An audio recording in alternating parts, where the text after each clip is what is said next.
Olá! Dando continuidade ao módulo 4, Gêneros de Textos Acadêmicos, do curso Leitura e Produção do Texto Acadêmico, nessa videoaula discutiremos sobre a elaboração do artigo científico. De acordo com a norma BNT 6022, artigo científico é a parte de uma publicação com autoria declarada que apresenta e discute ideias, métodos, técnicas, processos e resultados nas mais diversas áreas do conhecimento. Hartmann e Santa Rosa nos lembram que a finalidade de um artigo científico é registrar os resultados de uma pesquisa, comunicar seus resultados à comunidade de pesquisadores daquele campo e contribuir para o avanço do conhecimento. Dessa maneira, os artigos científicos necessitam atender algumas características específicas desse gênero textual. Um artigo acadêmico pode ser original, com relatos de experiências de pesquisa e estudo de caso, ou então uma revisão de literatura ou revisão bibliográfica. Qual a estrutura do artigo científico ou artigo acadêmico? Do ponto de vista estilístico, o artigo deve apresentar os elementos pré-textuais, textuais e pós-textuais. Nesse slide, percebemos que nos elementos pré-textuais temos o título e o subtítulo, se houver, o nome dos autores logo abaixo, o resumo na língua do texto e as palavras-chave na língua do texto. Já os elementos textuais do artigo científico contemplam a introdução, o desenvolvimento e as conclusões ou considerações finais. Finalmente, o título e o subtítulo, se houver, traduzido para uma língua estrangeira, juntamente com o resumo e as palavras-chave, todos traduzidos para uma língua estrangeira. Também as notas explicativas farão parte aí dessa seção, bem como as referências, o glossário, apêndices e anexos. Vejamos com mais detalhes cada um desses elementos. Nos elementos pré-textuais, o primeiro elemento que temos na página de abertura do artigo é o título e o subtítulo, se houver. Logo abaixo do título deve ser inserido o nome do autor, acompanhado em rodapé de breve currículo que o qualifique na área do conhecimento do artigo, juntamente com seu endereço eletrônico. Logo abaixo da indicação de autoria, isto é, do nome do autor, nós temos o resumo do artigo na língua do texto. Trata-se de um elemento obrigatório. O resumo é uma sequência de frases concisas e objetivas com até 250 palavras, contemplando-se o objetivo do artigo, as principais discussões, a metodologia utilizada e as principais conclusões. Já as palavras-chave são inseridas logo abaixo do resumo na língua do texto e separadas entre si por ponto e finalizadas também por ponto. No próximo slide, nós temos uma figura que demonstra a apresentação dos elementos pré-textuais no artigo científico.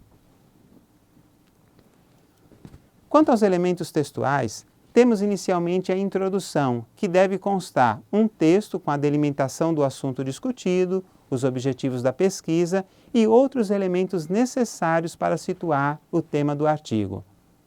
Na sequência, temos o desenvolvimento, que consiste na parte principal do artigo, com a exposição ordenada e pormenorizada do assunto tratado. Divide-se em seções e subseções, que variam em função da abordagem, do tema e do método. Finalmente, temos conclusão ou considerações finais, na qual se apresentam as conclusões correspondentes aos objetivos propostos pelo estudo. Ainda abordando sobre os elementos textuais, gostaria de dar algumas dicas para a elaboração da introdução. Primeiro, contextualize e delimite o assunto tratado no artigo. Defina claramente o problema da investigação, frequentemente expresso na forma interrogativa.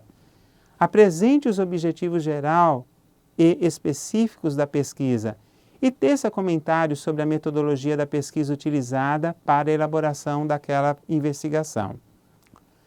Para a elaboração do desenvolvimento, precisamos esclarecer alguns pontos. Primeiro, não utilize a expressão desenvolvimento para nomear esse subtópico. Embora não tenhamos uma sequência rígida, no caso de artigos originais que apresentam relatos de pesquisa, frequentemente o desenvolvimento é subdividido nos seguintes tópicos: uma fundamentação teórica, metodologia da pesquisa ou materiais e métodos e um subtópico de análise e discussão dos dados. Já para os artigos de revisão de literatura, sugiro que subdivida o desenvolvimento em subtópicos conforme os objetivos específicos propostos na introdução de seu estudo. Já para as considerações finais ou conclusões, nós temos que entender que se constitui o último subtópico do desenvolvimento. E para elaborar essa seção, eu sugiro que apresente uma síntese, nas suas próprias palavras, das principais discussões desenvolvidas ao longo do artigo. Responda ao problema da pesquisa, demonstre como o objetivo geral da pesquisa foi alcançado, sugira possíveis temáticas como continuidade da pesquisa, demonstre as limitações do estudo. Ademais, evite inserir citações bibliográficas nas considerações finais. Finalizando, nós temos os elementos pós-textuais, que, segundo a ABNT, devemos ter o título resumo e palavras-chave, bem como seu título traduzido para um idioma de divulgação internacional, como inglês, francês ou espanhol. No entanto, ao ler artigos científicos publicados em diversas revistas, perceberá que essa tradução de resumo e palavras-chave é frequentemente inserida nos elementos pré-textuais, logo abaixo do texto na língua portuguesa. Outro subtópico dos elementos pós-textuais são as notas explicativas. São explicações adicionais, numeradas ao longo do texto do desenvolvimento e são colocadas de acordo com a necessidade de esclarecimentos adicionais. Por último, nos elementos pós-textuais devem ser inseridas referências, que se trata de um elemento obrigatório e elaborado conforme a norma da ABNT 6023, com as referências bibliográficas de todas as obras citadas no transcorrer do artigo, tal como discutimos no módulo 3 desse curso. Finalmente, temos os seguintes elementos opcionais: o glossário, com as palavras ou expressões de uso restrito que foram empregadas no texto, com seus respectivos significados. Temos também os apêndices e anexos, que são partes extensivas ao texto, sendo que apêndices são elementos elaborados pelo autor do artigo como instrumentos utilizados na pesquisa, compilação dos dados, etc. E os anexos são aqueles que não foram elaborados pelo autor, mas que poderá ajudar o leitor a complementar a sua compreensão. Tanto o glossário como apêndices e anexos são elementos opcionais e podem ser inseridos conforme a necessidade. Como sugestões concludentes para a elaboração de um artigo científico, é aconselhável verificar as orientações da instituição a qual o artigo será submetido, a revista, o periódico, o congresso ou evento científico. Fique atento para a normalização requerida, pois além das normas ABNT, as normas APA, bem como as normas de Vancouver, são muito requisitadas em tais situações, especialmente em eventos e periódicos internacionais. Em síntese, percebemos que o artigo científico apresenta e discute ideias, métodos, técnicas, processos e resultados nas diversas áreas do conhecimento. É necessário atentar para algumas características composicionais e estilísticas. Precisamos também atentar para as regras gerais da apresentação, de acordo com a normalização utilizada, seja ABNT, APA, Vancouver ou outra. Eu recomendo que leia os textos indicados nas referências dessa videoaula e consulte-os para a elaboração de seus artigos científicos.